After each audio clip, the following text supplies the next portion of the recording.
Hello बच्चों, आपका H2 में स्वागत है। मैं आपका टीचर धीरज कुमार।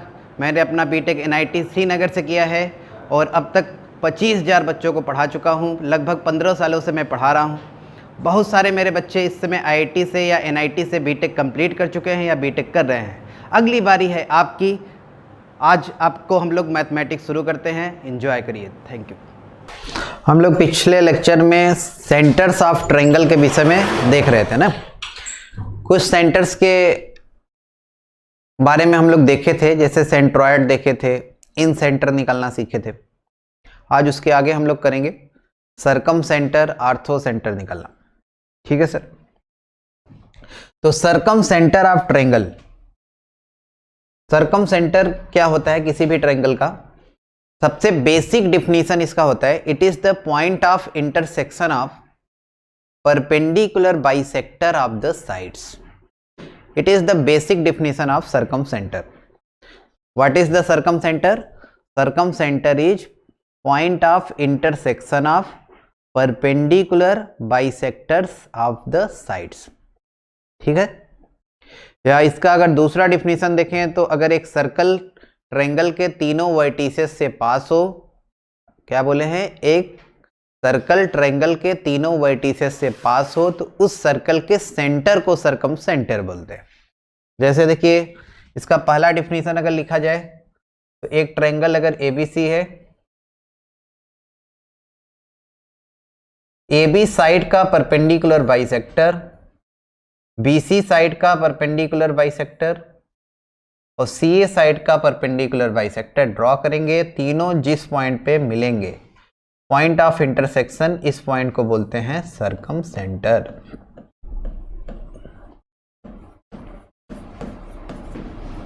सही, ये बताए हैं आपको first definition of circumcentre. Second definition क्या बताए हैं कि अगर एक सर्कल ट्रायंगल के तीनों वर्टिसेस से पास हो, जैसे ये हो गया ABC ट्रायंगल। अब ये जो सर्कल है तीनों वर्टिसेस से पास हुआ है, तो इस सर्कल के सेंटर को क्या बोलेंगे, सरकम सेंटर। और इसको डिनोट करते हैं O से। Circumcentre is denoted by O। सही है ना। तो अगर सरकम सेंटर, मान लो ये पॉइंट है और इसका कोऑर्डिनेट हमें निकालना है। A का कोऑर्डिनेट x1 y1 गिवन है, B का कोऑर्डिनेट x2 y2 और C का कोऑर्डिनेट x3 y3 है। किसी भी ट्रायंगल के अगर तीनों वर्टिसेस गिवन है तो उस ट्रायंगल के सरकम सेंटर का कोऑर्डिनेट कैसे निकालते हैं, ये आपको पॉइंट में जब डिस्टेंस फार्मूला हम लोग पढ़ रहे थे, डिस्टेंस फार्मूला से हम लोग सरकम सेंटर निकाले थे।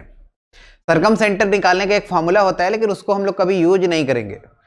सरकम सेंटर कभी भी किसी ट्रायंगल का निकालना हो तो अगर आपको सरकम सेंटर निकालना है, वर्टिसेस गिवन है, तो तरीका लगाएंगे OA OB OC तीनों को बराबर करके। देखो ये क्या है, OA रेडियस, इस सर्कल का रेडियस है। OB भी क्या है, रेडियस। OC भी क्या है, रेडियस। तो सरकम सेंटर O का कोऑर्डिनेट हमें निकालना है, H कामा K मान लिए। हमें क्या चाहिए, H कामा K। तो H कामा K देखो कैसे आएगा, OA बराबर OB बराबर OC, क्योंकि तीनों ही किसके बराबर है, R के। अच्छा, अगर OA OB OC बराबर है तो OA square OB square OC square भी बराबर होगा। O का कोऑर्डिनेट H कामा K है, A x1 y1 है, डिस्टेंस फार्मूला लगाएंगे तो H माइनस x1 का whole square K minus y1 का होल स्क्वायर, ये आ गया OA स्क्वायर। OB स्क्वायर आएगा H माइनस x2 का whole square K minus y2 का whole square and OC square H minus x3 का whole square K minus y3 का whole square. First और सेकेंड को अगर बराबर करेंगे तो HK में आपको एक लीनियर इक्वेशन मिलेगा। दोनों साइड से अगर ध्यान से देखेंगे तो H स्क्वायर K स्क्वायर हो जाएगा cancel, H square K square H square K square हो जाएगा कैंसिल। HK में एक लीनियर इक्वेशन मिलेगा, x1 y1 x2 y2 ये सब क्या दिया रहेगा, कांस्टेंट। अच्छा, उसी तरह सेकेंड और थर्ड को बराबर करेंगे इन दोनों को, तो आपको मिलेगा दूसरा इक्वेशन। इन दोनों को आपस में सॉल्व करके H कामा K हम लोग निकालेंगे, वही मिल जाएगा आपको सरकम सेंटर। तो किसी भी ट्रायंगल का अगर आपको सरकम सेंटर निकालना हो तो उसका तरीका होगा सरकम सेंटर को मान लेना h, k, फिर उसका तीनों वर्टिसेस से डिस्टेंस कर देंगे इक्वल, फिर तीनों डिस्टेंस फॉर्मूला लगा के जब बराबर करेंगे तो दो इक्वेशन मिलेगा, दोनों को सॉल्व कर लेंगे, h, k मिल जाएगा। क्लियर है सबको यहाँ तक? सरकम सेंटर कैसे फाइंड करते हैं? ओके। एक बात और समझो, जैसे हम लोग सीखे थे सेंट्रॉयड और इन सेंटर के बारे में कि centroid and in centre always lie inside the triangle for all the triangle. कोई भी ट्रायंगल हो, कोई भी ट्रायंगल अगर है, चाहे एक्यूट एंगल ट्रायंगल हो या राइट एंगल ट्रायंगल हो या ऑब्ट्यूस एंगल ट्रायंगल हो, centroid and in centre always lies inside the triangle. लेकिन सरकम सेंटर जो होता है वो ट्रायंगल के अंदर भी हो सकता है, ट्रायंगल के साइड के ऊपर भी हो सकता है और ट्रायंगल के बाहर भी हो सकता है। इसके विषय में थोड़ा सा हम लोग सीखते हैं। देखो, पहला सर्कल बनाए, दूसरा सर्कल एंड थर्ड सर्कल, तीनों मतलब ये कोई हम नहीं सिखा रहे हैं आपको कि बड़ा छोटा होना चाहिए, सर्कल है बस, सर्कल खत्म। इसके अंदर एक एक्यूट ट्रायंगल बनाया है। एक्यूट एंगल ट्रायंगल का मतलब होता है साहब कि ट्रायंगल का तीनों एंगल एक्यूट एंगल हो, angle A, angle B, angle C acute angle हो। एक राइट एंगल ट्रायंगल बनाते हैं,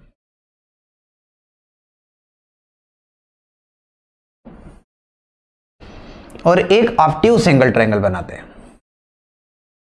ये मान लो ऑब्ट्यूस एंगल ट्रायंगल है, ये एंगल 90 से ज्यादा है, ये राइट एंगल ट्रायंगल है, ये एक्यूट एंगल ट्रायंगल है। अब इन तीनों ट्रायंगल को देख के ही आप बता सकते हैं, देख के ही बता सकते हैं कि इस केस में एक्यूट एंगल ट्रायंगल जब है तो सेंटर सर्कल का कहीं यहां होगा। राइट एंगल ट्रायंगल अगर है, राइट एंगल ट्रायंगल है तो राइट एंगल ट्रायंगल में ये जो साइड है, ये वाला हाइपोटेनस जो है ये बन जाएगा डायमीटर, क्योंकि डायमीटर देखो 90 सब्सटेंड करता है। देखो डायमीटर अगर ये रहेगा तभी ना यहाँ पे 90 देखो बना रहा है। ए बी सी मान लो ये है तो बी पे ए सी क्या बना रहा है? 90 डिग्री बना रहा है। तो इसका मतलब क्या? इसका मतलब कि ए सी क्या हो जाएगा? डायमीटर हो जाएगा। और डायमीटर का मिड पॉइंट क्या होता है? सेंटर। और जो सर्कल का सेंटर होगा वही होगा सरकम सेंटर। तो इस केस में सरकम सेंटर लाई करता है डायमीटर के मिड पॉइंट, या सेकेंड पॉइंट ऑफ व्यू से देखें तो सरकम सेंटर क्या होगा? हाइपोटेनस का middle point. What is the circumcentre in right angle triangle? Middle point of hypotenuse, middle point of hypotenuse. ठीक है सर। अच्छा, इस केस में देखो सर्कल का सेंटर कहीं यहां है, तो ये जो एबीसी ट्रायंगल बना है, एबीसी ट्रायंगल के अंदर कहीं सेंटर आ रहा है क्या सर्कल का? नहीं आ रहा है। एबीसी ट्रायंगल के कहीं बाहर आता है। तो 3 पॉइंट आप नोट कर लीजिएगा। For acute angle triangle circumcentre lies inside the triangle, for right angle triangle circumcentre lie at the middle point of hypotenuse, और for obtuse angle triangle circumcentre lie outside the triangle. तो ये बात आप सरकम centre के विषय में ध्यान दीजिएगा कि कौन सा ट्रायंगल है। कभी कभी ऐसा क्वेश्चन आपसे पूछेगा कि ए दिया है, बी दिया है, सी दिया है, ट्रायंगल का तीनों वर्टिसेस देके आपसे ये भी पूछ सकता है कि सरकम सेंटर बताओ कहां पे लाई करेगा, अंदर की, बाहर की, ऊपर, साइड के ऊपर। तो आप इस तरह देख सकते हैं। चलो, वैसे खासकर ये बात याद रखिएगा। अच्छा, यहां से एक बात और आप बता सकते हैं, जो सेकंड वाला हम लोग बनाए हैं राइट एंगल ट्रायंगल, वहां से एक बात और थोड़ा क्लियर होता है। ध्यान से देखिए क्या बात क्लियर हो रहा है, अभी बताते हैं। यहां पे है सर्कल का सेंटर, तो ये क्या होगा? यहां से यहां तक रेडियस। अच्छा, ये क्या है? रेडियस। ये क्या है? रेडियस। तो ये सर्कल चाहो आप मिटा दो, उससे कोई फर्क नहीं है भाई। राइट एंगल ट्रायंगल में अगर आपसे कभी पूछा जाए कि राइट एंगल ट्रायंगल में हाइपोटेनस के मिडिल पॉइंट से तीनों वर्टिसेस का डिस्टेंस सेम होगा कि नहीं, तो जवाब दो कि सेम होगा। क्या कहें? इन right angle triangle middle point of hypotenuse से सारे वर्टिसेस का डिस्टेंस इक्वल होता है। ये सर्कल ड्रॉ करो चाहे मत करो, वो तो सर्कल हम लोग सरकम सेंटर सीख रहे हैं इसलिए ड्रॉ किए हैं, सर्कल सरकम सेंटर बनाने के लिए बस ड्रॉ किए हैं। सर्कल ड्रॉ करो चाहे मत करो, अगर कोई भी आपको राइट एंगल ट्रायंगल दिया रहेगा तो ये प्रॉपर्टी होता है कि राइट एंगल ट्रायंगल में हाइपोटेनस के मिडिल पॉइंट से तीनों वर्टिसेस का डिस्टेंस सेम होता है, याद रखिएगा, बहुत इंपॉर्टेंट। दोनों राइट एंगल ट्रायंगल वाला थोड़ा ज्यादा ध्यान दीजिएगा। चलो आगे बढ़ते हैं। आर्थो सेंटर के विषय में अब हम लोग सीखेंगे कि किसी भी ट्रायंगल का आर्थो सेंटर कैसे निकालते हैं। आर्थो सेंटर ये जो होता है एल्टीट्यूड्स के पॉइंट ऑफ इंटरसेक्शन को बोलते हैं। लिख लीजिएगा डेफिनेशन, कोई लिख रहा हो तो। आर्थो सेंटर क्या होता है? It is the point of intersection of altitudes. It is the point of intersection of altitudes. जैसे अगर एक ट्रायंगल एबीसी बनाए, लेकिन ये जो आर्थो सेंटर होता है इसमें किसी सर्कल से लेना देना नहीं है भाई।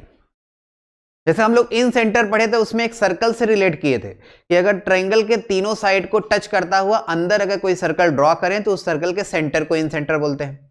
अभी सर्कम सेंटर में क्या बताए हैं कि एबीसी तीनों वर्टिसेस से कोई सर्कल जाए तो इस सर्कल के सेंटर को सर्कम सेंटर बोलते हैं। लेकिन आर्थो सेंटर से सर्कल से कोई मतलब नहीं ना, सर्कल से कोई मतलब नहीं। बस आप इतना समझिए कि जो आर्थो सेंटर है एल्टीट्यूड्स का इंटरसेक्शन पॉइंट को बोलते हैं, अपने से उसमें कुछ ऐड नहीं करना है। ठीक है सर।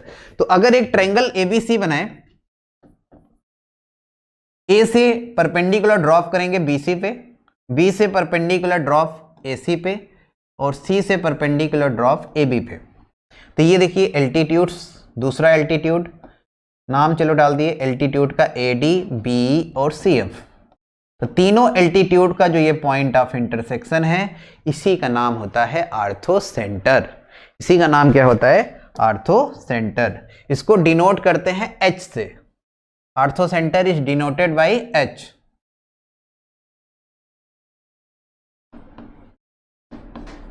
इसको बोलेंगे आर्थो सेंटर। ठीक है सर। तो आर्थो सेंटर के विषय में आपको क्लियर हुआ कि एल्टीट्यूड का पॉइंट ऑफ इंटरसेक्शन, सिंपल। अच्छा और थोड़ा समझते। अगर आपको ए का कोऑर्डिनेट दिया है x1 y1, बी का कोऑर्डिनेट दिया है x2 y2, सी का कोऑर्डिनेट दिया है x3 y3 और आपसे कहे कि आर्थो सेंटर का कोऑर्डिनेट निकालो, क्या निकालो? आर्थो सेंटर का coordinate. Find the coordinate of ortho centre. तो हम लोग क्या करेंगे? आर्थो सेंटर का कोऑर्डिनेट मानेंगे h, k। अब हमें h, k का वैल्यू निकालना है।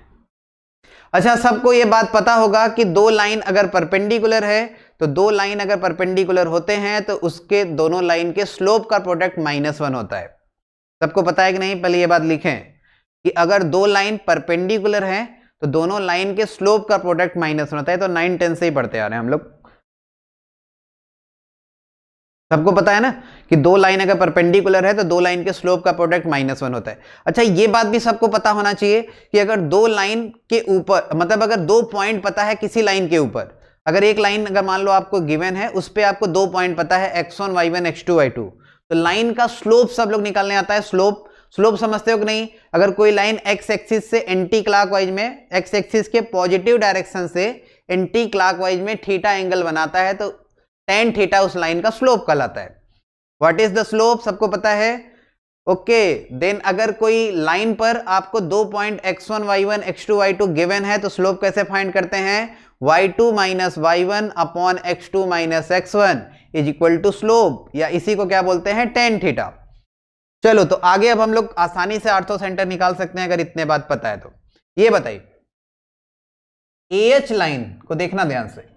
AH लाइन ये BC के परपेंडिकुलर है। अरे लाइन है भाई, पीछे तो बढ़ा ही सकते हैं लाइन। अब ऐसा तो है नहीं कि H पे खूंटा लगा है आगे बढ़ ही नहीं सकता। अरे लाइन है, आगे बढ़ाओ, कोई प्रॉब्लम नहीं। तो जो AH लाइन है वो BC लाइन के परपेंडिकुलर होगा और BH लाइन जो है ये AC लाइन के परपेंडिकुलर होगा। तो AH लाइन परपेंडिकुलर टू होगा BC के, तो AH का स्लोप और BC का स्लोप प्रोडक्ट -1। अच्छा, AH का स्लोप निकाल सकते हैं क्योंकि इसके ऊपर दो पॉइंट पता है, k minus y1 upon h minus x1। अच्छा, BC का slope y3 minus y2 upon x3 minus x2। x3 minus x2, slope का प्रोडक्ट कितना, -1, पहला इक्वेशन।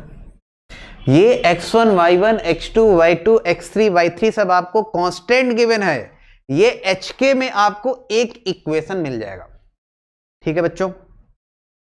अच्छा, उसी तरह से एक और इक्वेशन बना लो, क्योंकि hk अगर हमें निकालना है तो कोई दो इक्वेशन ढूंढना होगा। एक इक्वेशन देखो यहां से ढूंढ लिए, इस लाइन का स्लोप, इस लाइन का स्लोप, प्रोडक्ट -1, क्योंकि दोनों परपेंडिकुलर है।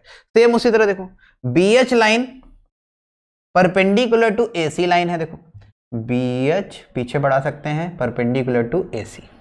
तो BH का स्लोप और AC का स्लोप प्रोडक्ट -1, BH का स्लोप देखिए k minus y2 h minus x2। अच्छा, AC का slope y3 minus y1 x3 minus x1, product -1। ये आ गया सेकेंड इक्वेशन। तो दो इक्वेशन HK में बन गया और ये लीनियर इक्वेशन बनेगा बच्चों। क्या बनेगा, लीनियर इक्वेशन। जैसे ऐसा कुछ 2h माइनस 3k बराबर 5, h प्लस k बराबर 3, इन दोनों को सॉल्व करके HK नहीं निकाल लोगे, तभी निकाल सकते हैं। तो कभी भी अगर आपको आर्थो सेंटर निकालना रहेगा तो दो इक्वेशन हमेशा फॉर्म करना, स्लोप का प्रोडक्ट -1 करके AH लाइन और BC लाइन का, और BH लाइन और AB लाइन का, AC लाइन का। स्लोप का प्रोडक्ट -1 करेंगे, दो इक्वेशन मिलेगा, दोनों को आपस में सॉल्व करो, HK मिल जाएगा। HK मिलने का मतलब आर्थो सेंटर मिल जाएगा। हमेशा आर्थो सेंटर हम लोग इसी तरीके से निकालेंगे, जो अभी आपको तरीका बताए। अच्छा, एक बात और दिमाग में थोड़ा आता है, अगर आपसे कोई पूछे कि ये बताओ बेटा, दो लाइन अगर परपेंडिकुलर है तो दोनों के स्लोप का प्रोडक्ट -1 होना जरूरी है क्या? ऐसे पूछ सकता है। मान लो कोई मार्केट में आपसे पूछा कि ये बताओ बेटा कि दो लाइन अगर परपेंडिकुलर है तो जरूरी है कि M1 M2 -1 हो। कोई ऐसा लाइन नहीं हो सकता कि यार जिसका स्लोप का प्रोडक्ट -1 न हो लेकिन लाइन परपेंडिकुलर हो। हम लोग ऐसे कर सकते हैं कि अगर कोई एक लाइन x एक्सिस के पैरेलल हो और दूसरा लाइन y एक्सिस के पैरेलल हो, x एक्सिस के पैरेलल लाइन का स्लोप होता है 0, y एक्सिस के पैरेलल लाइन का स्लोप होता है अनडिफाइंड। अरे 90 एंगल बनाएगा ना, tan 90 अनडिफाइंड। अच्छा, आप ऐसा कहना चाह रहे हैं सर कि अगर एक लाइन x एक्सिस के पैरेलल ले और दूसरा लाइन y के पैरेलल ले तो वो परपेंडिकुलर तो होगा लेकिन उसका स्लोप का प्रोडक्ट -1 नहीं होगा। हाँ साहब, यही कहना चाह रहे हैं। अगर एक लाइन x एक्सिस के पैरेलल ले और दूसरा y एक्सिस के पैरेलल ले, दोनों परपेंडिकुलर होंगे लेकिन स्लोप का प्रोडक्ट -1 नहीं होगा। तो क्या समझे? अगर सुनो बात, अगर कभी ये स्टेटमेंट वाले में ये क्वेश्चन पूछ सकता है कि स्टेटमेंट 1 स्टेटमेंट 2 कौन ट्रू है कौन फॉल्स है, तो उसमें ये बात ध्यान दीजिएगा कि दो लाइन को परपेंडिकुलर होने के लिए जरूरी नहीं कि M1 M2 -1 हो। अगर परपेंडिकुलर है तो M1 M2 -1 होगा, सही है ना? या M1 M2 -1 अगर दिया है तो दोनों लाइन परपेंडिकुलर होगा। लेकिन ये नेसेसरी एंड सफिशिएंट कंडीशन नहीं होता कि दो लाइन अगर परपेंडिकुलर है तो M1 M2 -1 ही हो। समझ रहे हो? कभी कभी क्या, सिर्फ एक केस में ये गलती होता है। कौन सा केस? कि अगर एक लाइन x के पैरेलल हो जाए दूसरा y के पैरेलल हो जाए तो M1 M2 -1 नहीं आएगा और लाइन परपेंडिकुलर होगा। क्लियर है सबको? अरे एक लाइन का स्लोप देखो ना, अगर एक लाइन x के पैरेलल है और दूसरा y के पैरेलल, दोनों परपेंडिकुलर है, इसका स्लोप होता है 0, इसका स्लोप होता है अनडिफाइंड। 0 इंटू अनडिफाइंड क्या होता है? -1 होता है? नहीं होता भाई। अच्छा, अगर किसी लाइन का स्लोप आ गया मान लो 0, किसी लाइन का स्लोप आ गया 0, मतलब वो x के पैरेलल होगा या x होगा, x एक्सिस होगा या x एक्सिस के पैरेलल होगा, और उसके परपेंडिकुलर लाइन का अगर आपको मान लो स्लोप का प्रोडक्ट देखना हो या स्लोप देखना हो, किसी लाइन का स्लोप है 0 तो उसके परपेंडिकुलर लाइन y के पैरेलल होगा। अच्छा, मतलब किसी लाइन का स्लोप है 0 तो x के पैरेलल, तो उसके परपेंडिकुलर लाइन y के पैरेलल। तो y के पैरेलल अगर कोई लाइन रहेगा तो उसमें क्या नहीं बदलेगा? क्या नहीं बदलेगा? x कोऑर्डिनेट नहीं चेंज होगा। देखो अगर एक लाइन ये वाला मान लो x के पैरेलल है, ये y के पैरेलल है, यहाँ पे x कोऑर्डिनेट मान लो कुछ भी रहे 3, तो यहाँ भी कितना रहेगा, x 3 ही रहेगा, बस y ऊपर जा रहा है तो y चेंज हो जाएगा। इसका यूज सवाल में होता है ना, इसका यूज होता है, क्योंकि कभी कभी होता क्या है, जैसे मान लो आपको BC का स्लोप दे दे 0, BC का स्लोप दे दे 0, अब आप AD जो लाइन है, AD लाइन जो ये वाला लाइन है, ये y के पैरेलल होगा, तो y के पैरेलल में क्या नहीं बदलेगा, x, तो जितना x1 होगा उतना ही h हो जाएगा, क्योंकि x कोऑर्डिनेट चेंज नहीं होगा। ये बात थोड़ा सा आप ध्यान दीजिएगा। क्लियर? इतना बात ध्यान देते हुए हम लोग आगे प्रोसीड करते हैं। अब फिर से वही बात, एक acute angle triangle, right angle triangle और ऑब्ट्यूस एंगल ट्रायंगल बताएंगे। देखो एक एक्यूट एंगल ट्रायंगल बनाते हैं, राइट एंगल ट्रायंगल बनाते हैं और ऑब्ट्यूस एंगल ट्रायंगल बनाते हैं। इस केस में परपेंडिकुलर ड्रॉप करेंगे तो अंदर ही आएगा, तो इंटरसेक्शन पॉइंट भी ट्रायंगल के अंदर ही आएगा। तो एक्यूट एंगल ट्रायंगल में जो आर्थो सेंटर होता है वो ट्रायंगल के अंदर ही होता है। सही है। अब राइट एंगल ट्रायंगल का अगर बात करें, क्या बोले हैं, एक्यूट एंगल ट्रायंगल में orthocentre lies inside the triangle. In right angle triangle ABC, A से परपेंडिकुलर ड्रॉप करेंगे बीसी पे, तो देखिए सर ये आया। सी से परपेंडिकुलर ड्रॉप करेंगे एबी पे, तो ये आया। दोनों का इंटरसेक्शन पॉइंट क्या है, बी।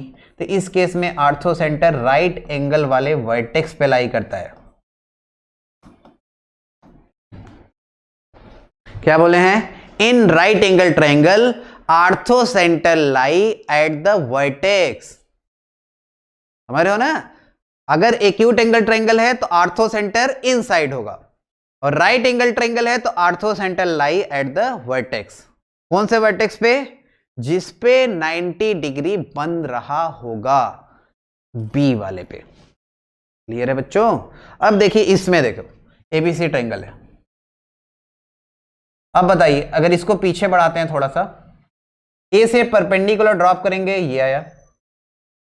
ये AB को भी पीछे बढ़ाओ, सी से परपेंडिकुलर, देखो अंदर ड्रॉप होगा नहीं, परपेंडिकुलर कहीं बाहर ही आएगा। दोनों का इंटरसेक्शन पॉइंट कहाँ आया, यहाँ। तो परपेंडिकुलर का इंटरसेक्शन पॉइंट ABC ट्रायंगल के बाहर है, तो आर्थो सेंटर कहाँ होगा, ट्रायंगल के बाहर होगा। समझ गए सब लोग ये बात? एक्यूट एंगल ट्रायंगल में अंदर, राइट एंगल ट्रायंगल में वर्टेक्स पे जिस पे 90 बन रहा होगा, और ऑब्ट्यूस एंगल ट्रायंगल में बाहर। नोट करके एक पॉइंट लिख लीजिएगा, इसे मैं आपको फिगर में बता ही दिया। Orthocentre of right angle triangle ABC, right angle at A is A. मतलब अगर कोई राइट एंगल ट्रायंगल है तो आर्थो सेंटर वर्टेक्स पे लाई करता है जिस पे राइट एंगल होता है। नोट कर लीजिएगा, इंपॉर्टेंट पॉइंट होता है ना भाई, कि orthocentre of right angle triangle ABC, right angle at A is A. Okay, एक एग्जांपल सभी लोग ट्राई करें। Find the orthocentre of triangle with vertices 0 0 3 4 and 4 0। एक ट्रायंगल के तीनों वर्टिसेस का कोऑर्डिनेट गिवन है, आर्थो सेंटर आपको फाइंड करना है। अभी जो तरीका बताया स्लोप का प्रोडक्ट -1, उससे ट्राई कर सकते हैं सभी लोग, तो आपका आंसर सही आना चाहिए। ट्राई करें, ट्राई करें, ट्राई करें। फिगर मैं ऐसे ही बना दे रहा हूं, ए है 0 0, बी है 3 4 एंड सी इज 4 0।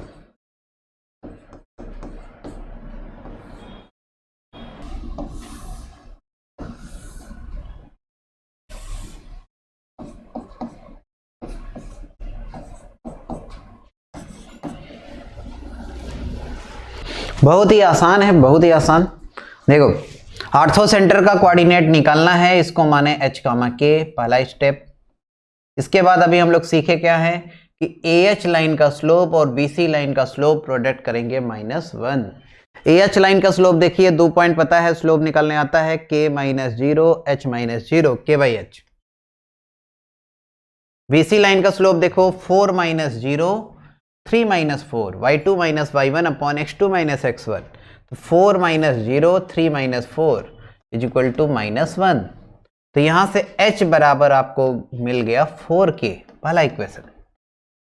दूसरा BH लाइन का स्लोप, BH लाइन का स्लोप और AC लाइन का स्लोप प्रोडक्ट -1। अच्छा ध्यान से देखो, जो AC लाइन है, AC line y2 minus y1 आ रहा है 0, y2 माइनस y1 क्या आ रहा है 0, 0 माइनस 0 0, अरे y2 माइनस y1 0, तो स्लोप है क्या 0, मतलब ये रहा होगा x एक्सिस या x एक्सिस के पैरेलल, x एक्सिस वैसे तो दिख ही रहा है x एक्सिस है, मतलब ये लाइन x एक्सिस है, तो उसके जो परपेंडिकुलर लाइन होगा वो y के पैरेलल होगा। और आपको क्या सिखाए हैं कि y के पैरेलल अगर कोई लाइन है तो उसका x कोऑर्डिनेट नहीं बदलेगा। ये लाइन x के पैरेलल, तो ये लाइन y के पैरेलल, तो y के पैरेलल है तो क्या नहीं बदलेगा x, तो यहां x कितना 3, तो यहां भी x कितना होना चाहिए 3, h बराबर आ गया देखो 3, h के जगह 3 रख दो तो क्या आ जाएगा 3/4, आर्थो सेंटर आ गया। h कामा k ही हमें निकालना है भाई, कितना आ गया 3/4। कैसे निकालें सबको समझ में आया। AH लाइन का स्लोप, BC लाइन का स्लोप प्रोडक्ट -1 की है पहला इक्वेशन। अच्छा इसमें ही थोड़ा समझना होता है, 2-3 बार जो सवाल आर्थो सेंटर का आया है मैं हर बार देखा हूं कि कोई एक लाइन का स्लोप 0 करके देता है वो, इसीलिए मैं इस सवाल को आपके सामने दिया भी हूं कि अगर कभी भी किसी लाइन का स्लोप अगर आपको 0 मिल गया तो उसके परपेंडिकुलर लाइन जो होता है y के पैरेलल होगा, तो उसमें क्या नहीं बदलेगा x। देखो इसका स्लोप है 0 तो ये लाइन y के पैरेलल में x चेंज नहीं होता, तो x यहां 3 है तो यहां भी कितना होगा 3, डायरेक्ट आपको मिल गया h बराबर 3। नेक्स्ट अगला क्वेश्चन सभी लोग ट्राई करें। Find the distance between ortho centre and circum centre of triangle with vertices 0 0 4 0 और 0 6। एक ट्रायंगल के तीनों वर्टिसेस का कोऑर्डिनेट गिवन है, 0 0 0 0 यहां है, 4 0 x एक्सिस पे होगा और 0 6 y एक्सिस पे होगा। ये एक ट्रायंगल है, आपको क्या बताना है सर्कम सेंटर और आर्थो सेंटर के बीच का डिस्टेंस कितना आएगा। ट्राई करें सभी लोग, बहुत ही आसान है, 30 सेकंड में आंसर सबसे आना चाहिए, 30 सेकंड। ये ट्रायंगल क्या है राइट एंगल ट्रायंगल, सबको दिख रहा होगा। तो राइट एंगल ट्रायंगल में आर्थो सेंटर कहां होता है, जिस वर्टेक्स पे राइट एंगल बने उसी वर्टेक्स पे होता है। तो 90 0 0 पे बन रहा है तो आर्थो सेंटर तो 0 0 हो गया, 0 0 ही होगा आर्थो सेंटर। अब हाइपोटेनस के मिडिल पॉइंट पे होता है सर्कम सेंटर, तो मिडिल पॉइंट आसानी से निकाल सकते हैं सर, ये आ जाएगा 2 और 3, सही ना, x1 plus x2/2 y1 plus y2/2। अब सर्कम सेंटर हाइपोटेनस के मिडिल पॉइंट पे होता है राइट एंगल ट्रायंगल में, प्रॉपर्टी आपको बताया गया है। सर्कम सेंटर आ गया, आर्थो सेंटर आ गया, इन्हीं दोनों के बीच का क्या पूछ रहा है डिस्टेंस। तो ये डिस्टेंस फॉर्मूला से अंडर रूट में 4 + 9 कितना आ गया √13, तो √13 इज द राइट आंसर। आगे करते हैं, कुछ प्रॉपर्टीज है, ये सब जो प्रॉपर्टी 3-4 में अभी आपको दिखाने वाला हूं ये बहुत ही इंपॉर्टेंट है, circum centre ortho centre centroid से रिलेटेड, इसको जल्दी से आप नोट करिएगा।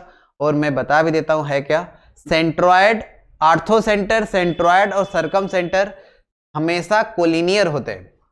अगर आपसे कहा जाए कि आर्थो सेंटर, सर्कम सेंटर और सेंट्रॉयड क्या होगा, तो कहेंगे हमेशा कोलिनियर होगा।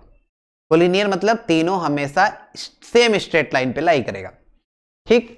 अगला बात, and centroid divide the line joining ortho centre and circum centre in the ratio 2:1। Figure बना के समझाते हैं। देखो ये तीनों ऑलवेज कोलिनियर होते हैं, कौन कौन, आर्थो सेंटर, सेंट्रॉयड और सर्कम सेंटर, तीनों हमेशा क्या होते हैं कोलिनियर। और सेंट्रॉयड जो है, सेंट्रॉयड ये आर्थो सेंटर और सर्कम सेंटर को 2:1 के रेशियो में डिवाइड करता है।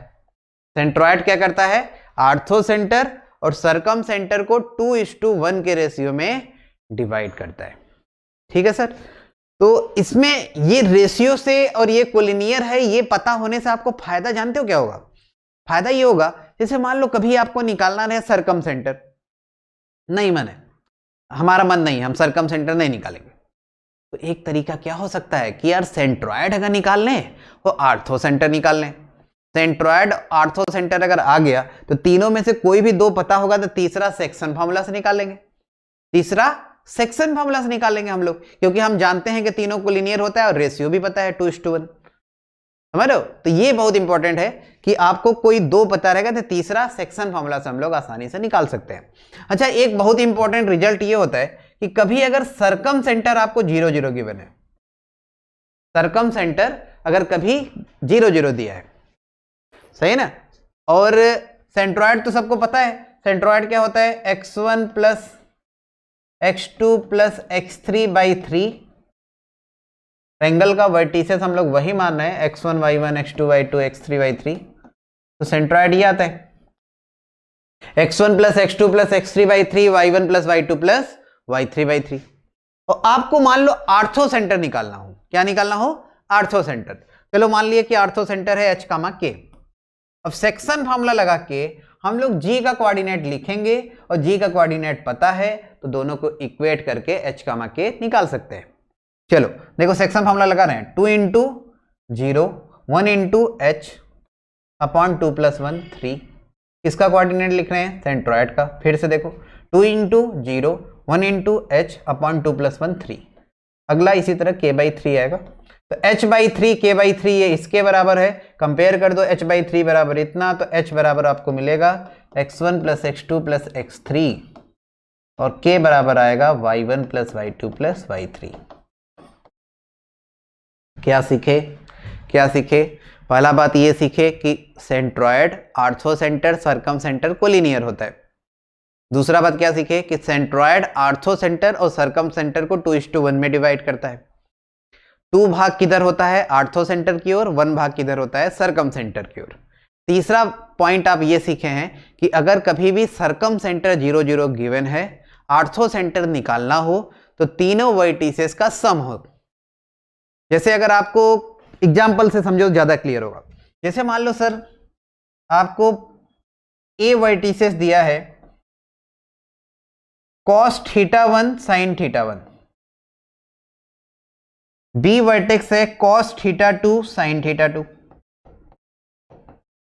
और सी वर्टेक्स है cos θ3 sin θ3।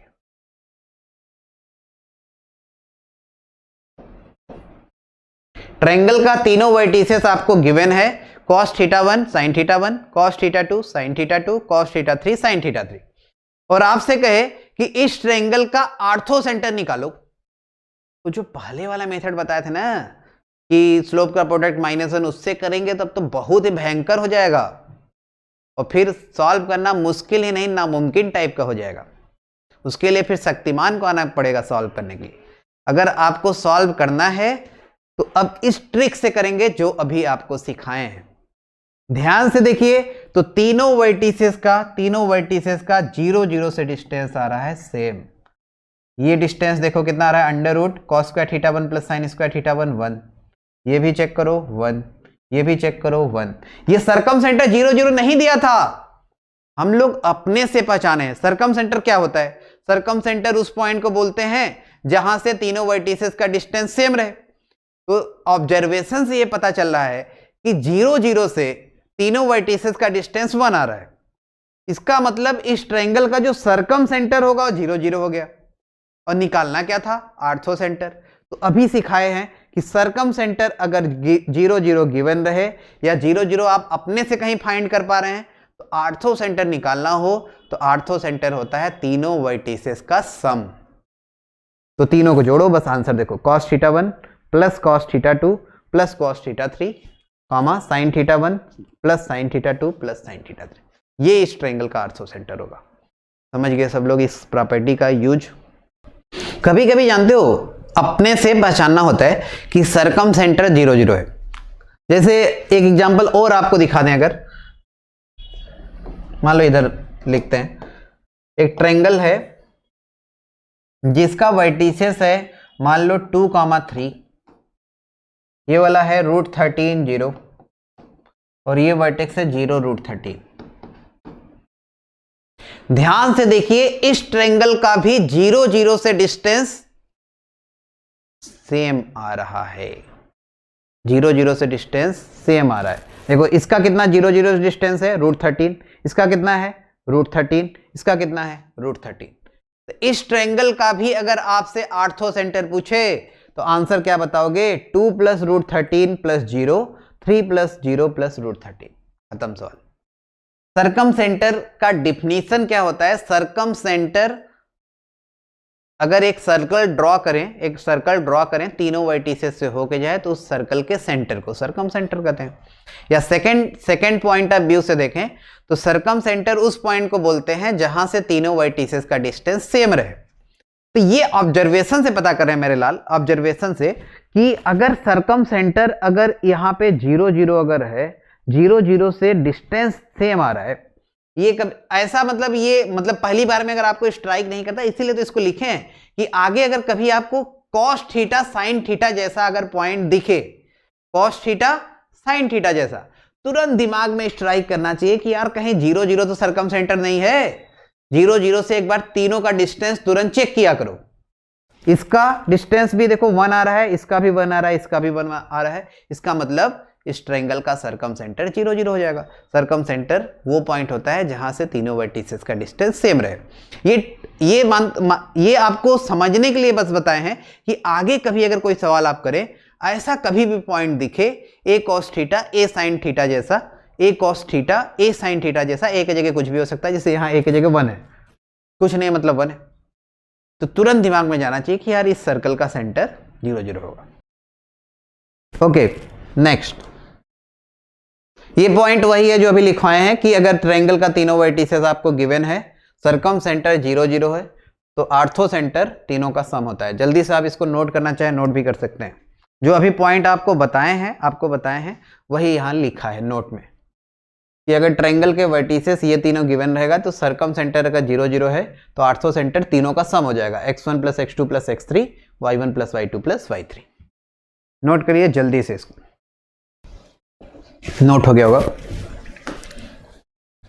नेक्स्ट पॉइंट देखिए, आइसोसेलेस ट्रायंगल अगर रहेगा, in isosceles triangle centroid, orthocentre, incentre और सरकम सेंटर ये चारों सेम लाइन पे लाई करेगा।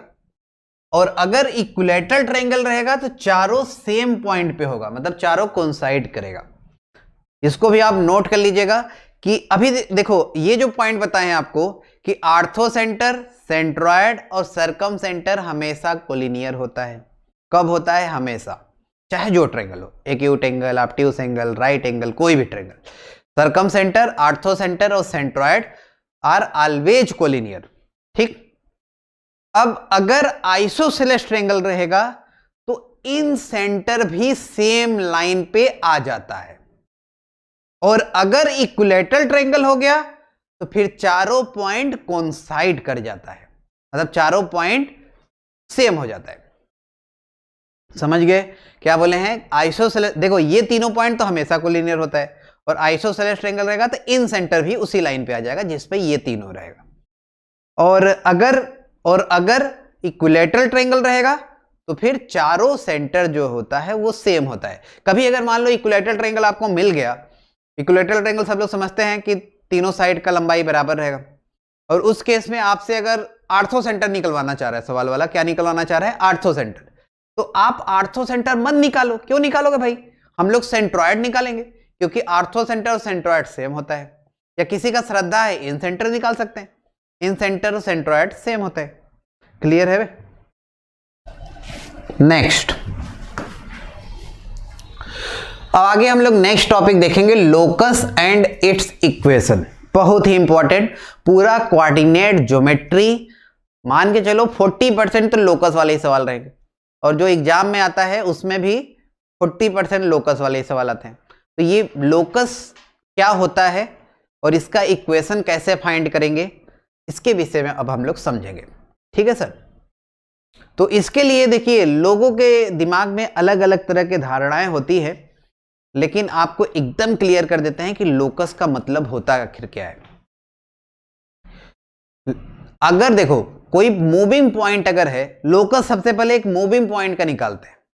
पहला बात अपने दिमाग में रखिए कि अगर किसी पॉइंट का कहा है कि find the locus of this point, इसका मतलब वो पॉइंट एक मूविंग पॉइंट होगा। अगर एक पॉइंट को फिक्स कर दिए तब तो वो अपने जगह पे बैठा है भाई, वो कहां से वो ना मूव करेगा ना उसका कुछ लोकस आएगा। लोकस का मतलब होता है कि कोई मूविंग पॉइंट जिस पाथ पे मूव करे उस पाथ का इक्वेशन।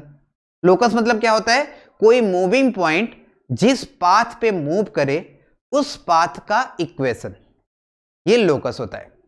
डिफिनेशन अगर किसी को लिखना लिख लो, what is the locus? If a moving point moves on a certain path under given condition, then equation of path are called locus of point. Then equation of path are called locus of point. अगर locus कहीं निकालना है ना बच्चे, तो locus का ये मतलब कभी मत समझना कि किसी ऐसे पूछे, मान लो कि find the locus of point, तो कुछ लोग मैं ये देखता हूं कि लोकस ऑफ पॉइंट पूछ रहा है तो वो पॉइंट का कोऑर्डिनेट निकालने लगते हैं ना। लोकस ऑफ पॉइंट मतलब जिस पाथ पे मूव करे उस पाथ का इक्वेशन। लोकस ऑफ पॉइंट मतलब पॉइंट जिस पाथ पे मूव करे उस पाथ का इक्वेशन। उसके लिए कुछ तरीका होता है। Step to find the locus of a point, किसी पॉइंट का अगर लोकस निकालना है तो उसके लिए देखो स्टेप क्या हम लोग फॉलो करते हैं। सबसे पहले स्टेप में जिस पॉइंट का लोकस लिखना हो, जिस पॉइंट का लोकस लिखना हो उसको कुछ नाम मान लेते हैं, एच कामा के या अल्फा बीटा, या आपको जो मानना है मान लो। वैसे इन जनरल एच कामा के मानते हैं, किताब उताब में हर जगह एच कामा के दिया होता है, तो हम लोग भी एच कामा के लेके चलते हैं। पहला स्टेप देखो, step 1, assume the coordinate of moving point be H comma K. पहला स्टेप, जिस पॉइंट का लोकस निकालना है उस पॉइंट का कोऑर्डिनेट कुछ मान लो एच कामा के, ठीक। दूसरा देखिए, write the given condition in mathematical form involving H comma K. अब सवाल में कुछ ना कुछ तो लिखा ही होगा, जिस पॉइंट का लोकस निकालना है, तो उस कंडीशन को हम लोग क्वेश्चन में अप्लाई करेंगे। कंडीशन को अप्लाई करने के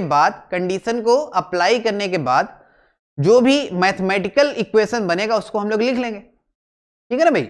कुछ ना कुछ कंडीशन दिया रहता है सवाल में, जब लोकस पूछेगा तो ऐसा थोड़ी नहीं बस ऐसा लिख they find the locus of point, बगल में कुछ ना लिखा हो, ऐसा थोड़ी ना होता। कुछ ना कुछ तो लिखा होगा कि पॉइंट किस कंडीशन के अंदर मूव कर रहा है, तो उस कंडीशन को मैथमेटिकल फॉर्म में लिख लेंगे हम लोग।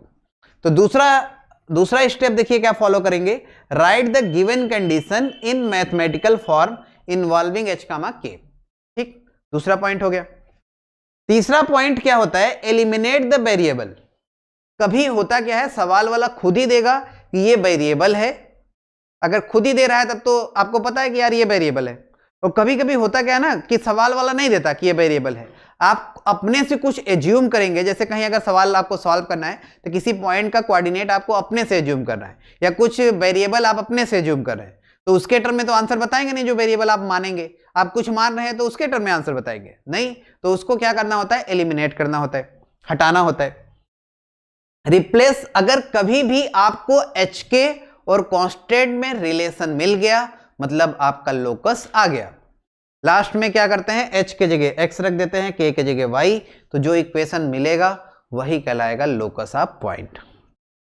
फिर से समझो मैं क्या बताया हूं कि किसी पॉइंट का लोकस लिखना है तो लोकस का मतलब जो भी गिवन कंडीशन है उसके अंदर में पॉइंट जिस पाथ पे मूव करे उस पाथ का इक्वेशन को लोकस बोलते हैं। पहला बात समझ में आया सबको, लोकस होता क्या है कि कोई कंडीशन के अंदर पॉइंट जिस पाथ पे मूव करे उस पाथ का इक्वेशन, पहला बात। अब लोकस फाइंड कैसे करते हैं, लोकस फाइंड करने के लिए जिसका लोकस लिखना हो, पहला स्टेप में उसको एच कामा के मान लो या अल्फा बीटा मान लो या कुछ भी आप अपने खुशी से मान सकते हैं। उसके बाद फिर स्टेप 2 में जो भी कंडीशन दिया है उसको मैथमेटिकल फॉर्म में लिखो। जैसे आपको दिया रहे कि यार एक पॉइंट जो है हमेशा एक फिक्स्ड पॉइंट से सेम डिस्टेंस पे है, वो डिस्टेंस मान लो आपको दे दिया 5, तो आपको मैथमेटिकल कंडीशन दिया है ना कि एक पॉइंट दूसरे पॉइंट के बीच का डिस्टेंस 5 है, तो उसको अप्लाई करेंगे हम लोग, ठीक। दूसरा स्टेप। तीसरा स्टेप में अगर कोई वेरिएबल क्वेश्चन में दिया रहेगा तो वेरिएबल को एलिमिनेट कर देंगे। वेरिएबल क्या होता है, सवाल वाला खुद ही बोलेगा कि ये आर्बिट्री है, वेरिएबल है, या आप अपने से जो मानेंगे वो वेरिएबल होगा। अगर एच के और कांस्टेंट में किसी भी स्टेप में आपको ऐसा रिलेशन मिल गया जो एच कामा के और कांस्टेंट में है, मान लेना कि लोकस आ गया। एच के जगह क्या रख देंगे एक्स, के के जगह वाई, आपको एक इक्वेशन मिलेगा, वही कहलाएगा लोकस। लोकस मतलब जिस पाथ पे पॉइंट मूव करे, सिंपल से भाषा में समझो तो कोई एक मूविंग पॉइंट है, जिस पाथ पे मूव करे उस पाथ का इक्वेशन लोकस होगा। सिंपल। लोकस पहले समझ में आया कि जैसे मान लो एग्जाम्पल से समझो, जैसे मान लो ऐसे कोई लिखा है कि एक पॉइंट इस तरह से मूव कर रहा है कि उसका एक फिक्स पॉइंट से डिस्टेंस हमेशा सेम रहे। जैसे मान लो एक एग्जाम्पल लेते हैं, ये एक पॉइंट है, कहे कि ये इस तरह से मूव कर रहा है कि एक फिक्स्ड पॉइंट से ये हमेशा कांस्टेंट डिस्टेंस पे रहे। कांस्टेंट डिस्टेंस मान लो दिया है 5 और ये फिक्स पॉइंट दिया है मान लो 2,3। ये पॉइंट इस तरह से मूव कर रहा है कि उसका एक फिक्स पॉइंट से डिस्टेंस हमेशा 5 रखना है, तो उस पॉइंट का लोकस क्या आएगा, सर्कल आएगा। पॉइंट को इस तरह से मूव कराओ कि 2, 3 से डिस्टेंस हमेशा 5 रहे। तो देखो ऐसे मूव कराएंगे हम लोग, ऐसे अगर मूव कराएं 2, 3 से हमेशा 5 डिस्टेंस पे, तो लोकस इसका एक सर्कल आ जाएगा। देखो चाहे यहां पे पॉइंट लो 2, 3 से 5 डिस्टेंस है, चाहे ये पॉइंट लो 5 डिस्टेंस है, चाहे ये पॉइंट लो 5 डिस्टेंस है, चाहे ये पॉइंट लो 5 डिस्टेंस। तो जो 2, 3 से मूविंग पॉइंट है हमेशा 5 डिस्टेंस पे रहना है। तो अब मूविंग पॉइंट किस पाथ पे मूव किया, सर्कल पे। मूविंग पॉइंट किस पाथ पे मूव किया, सर्कल। तो इस पॉइंट का लोकस क्या आएगा, सर्कल। तो देखो क्या बताए हैं, सबसे पहला स्टेप जिसका लोकस लिखना है एच कामा के मानो। इसके बाद फिर मैथमेटिकल कंडीशन लगाओ। तो मैथमेटिकल कंडीशन आपको बस इतना पता है कि एच के और 2, 3 के बीच का डिस्टेंस 5 है। डिस्टेंस फार्मूला लगा दो, h - 2 का होल स्क्वायर k - 3 का होल स्क्वायर बराबर 25। आपको क्या मिल गया, एच के और कांस्टेंट में एक रिलेशन, एच के और कांस्टेंट में एक रिलेशन मिल गया, तुरंत मान लेना लोकस आ गया। एच के कांस्टेंट में अगर रिलेशन मिल गया, लास्ट में बस करना क्या बचा है, एच के जगह x, k के जगह y।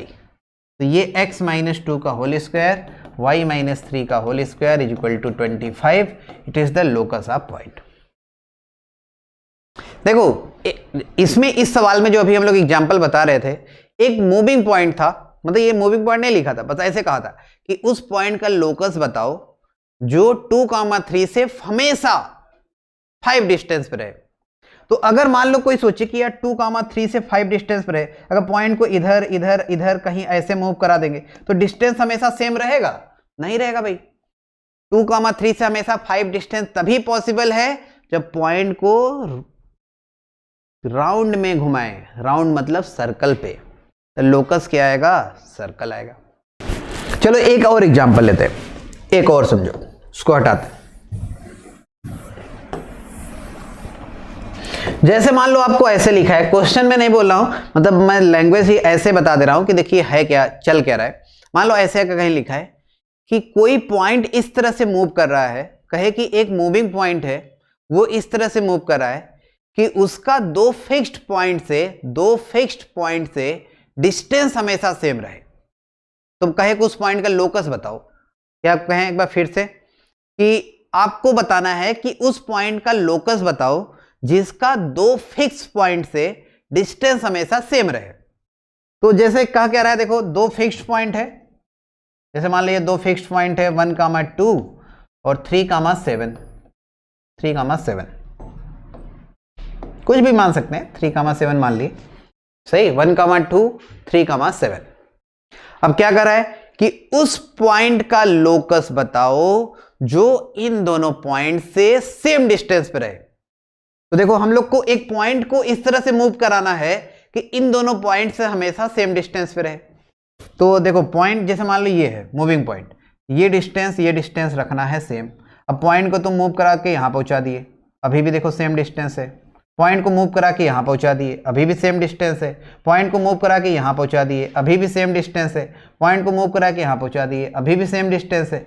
यहां ले लो, अभी भी सेम डिस्टेंस है। तो मूविंग पॉइंट देखो ऐसे मूव कर रहा है, लोकस क्या आएगा, स्ट्रेट लाइन।